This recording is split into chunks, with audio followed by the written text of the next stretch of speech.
from the Real World webinar brought to you by SmartGridNews and Accenture. And our topic today is Secrets of Customer Adoption.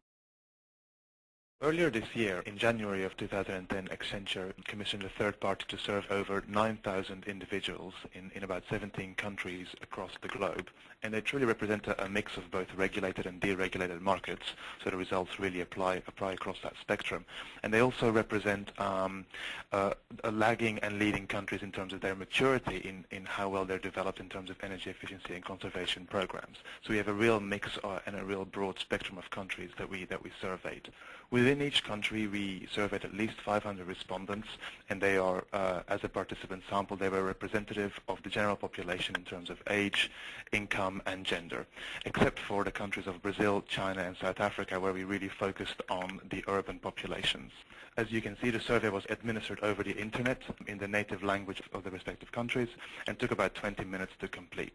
And it was a combination of attitudinal and behavioral questions as well as some key demographic questions. So you will see what are our top 5 key findings, and in the consecutive slides I will go into a little bit more detail. But at the outset, at the highest level, the 5 findings revolve around a real paradox that we found around consumer understanding of energy efficiency and conservation.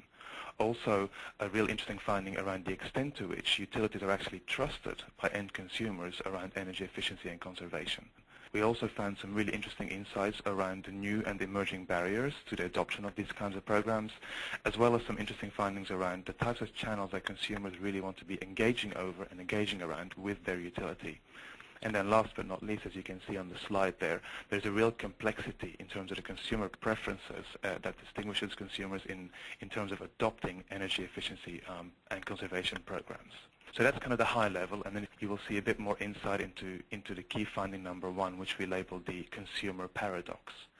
And this is really about a real discrepancy that exists between what consumers believe they understand about energy efficiency and what they know about what to do in terms of optimizing their electricity consumption, and that actually the true depth and breadth of their understanding. 75% of our survey participants indicated that they understand their energy efficiency needs, yet only 28% of these end consumers have actually heard about electricity management programs from their utilities and really know what they are. Now, what is more, only 9% of these consumers are actually actively enrolled in these types of programs. And ironically enough, this gap between perceived understanding and true understanding is actually the biggest for the countries which are most leading in terms of energy efficiency and conservation programs. So I think some real questions there around awareness and education. And Greg, what do you think are the implications for energy providers around this? Well, Bart, it's really fascinating, isn't it? The distinction between when consumers say they know what to do to conserve energy, but how little they really know about the programs that are actually available to them. It's when we looked into this in more detail, we found a couple really interesting things. The first is that most energy consumers, especially in the residential market, are actually still confusing their electricity usage with some of the other behaviors that they have around conservation, whether that be recycling programs, their water conservation, or even the way they've cut back on their petrol or gas savings. So they're still a little bit confused over all of the behaviors that they're already doing and are already underway around energy efficiency and conservation with that of electricity. In fact, it's really interesting to note that how many consumers really don't quite yet understand that every time they flip the switch on the wall to turn their lights on, that it does have an environmental impact and may in fact have some sort of a pocketbook impact. So what does this really tell us?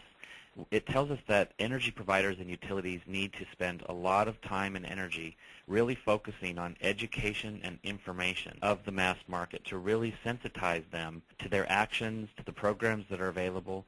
And what we have found in the most sophisticated markets globally, where energy efficiency is the most progressive, curiously we find that those consumers have the least confidence in what they know. So as people become more informed and educated, that will open up a new opportunity for utilities to have a different kind of dialogue with their customers. So I wanted to ask Jim Nelson from BC Hydro to potentially add a couple comments on how BC Hydro views this particular paradox. Thanks, Greg.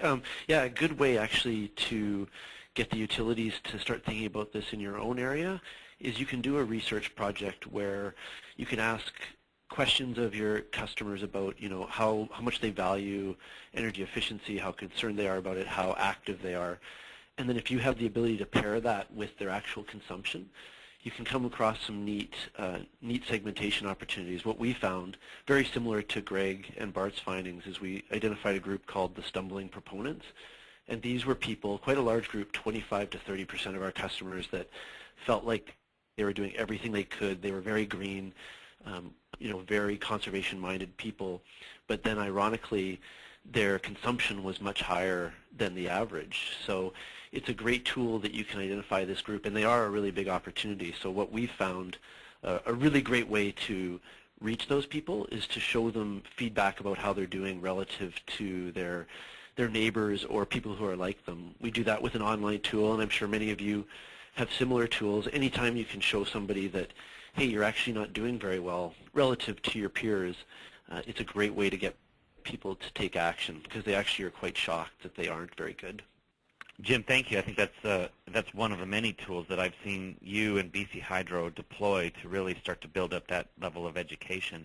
You really do need to focus on understanding consumers from a willingness, an ability, a discretionary time, and their overall genuine understanding and information. So the key takeaway here is that the best run adoption of smart metering related energy efficiency programs and services are by those providers that really do spend time really engaging their customers on the education and information related to those programs. So Bart, I'll hand over to you to talk about our second finding. Okay, thanks, Greg.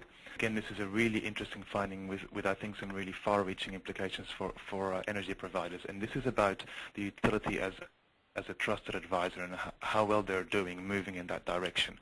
And this finding, again, is almost paradoxical in nature as well. So on the one hand, as you see on the slide in front of you, electricity providers are the first choice in terms of the organization or the entity that consumers are willing or choose to engage with around energy efficiency and conservation. And as you can see, by far they are the number one across a spectrum of interaction scenarios, almost going from just general advice and information all the way to actual support for a program that you may have signed up for. So that seems like good news. However, we don't necessarily think that this kind of market share, if you like, is a given, especially as the awareness levels are not so high yet, as we saw in key finding number one. And we think that trust is a key factor in maintaining this momentum or keeping this kind of levels of engagement. And the news around trust is not exactly as great, because as you can see now on this slide, utilities, electricity providers alike kind of float in the middle in terms of how much they are trusted by energy consumers in this area. So not only are the levels of people that trust utilities quite low, 29%, the amount of people that radically do not trust utilities floats around 25%. And the implications of this, I think, are fairly large.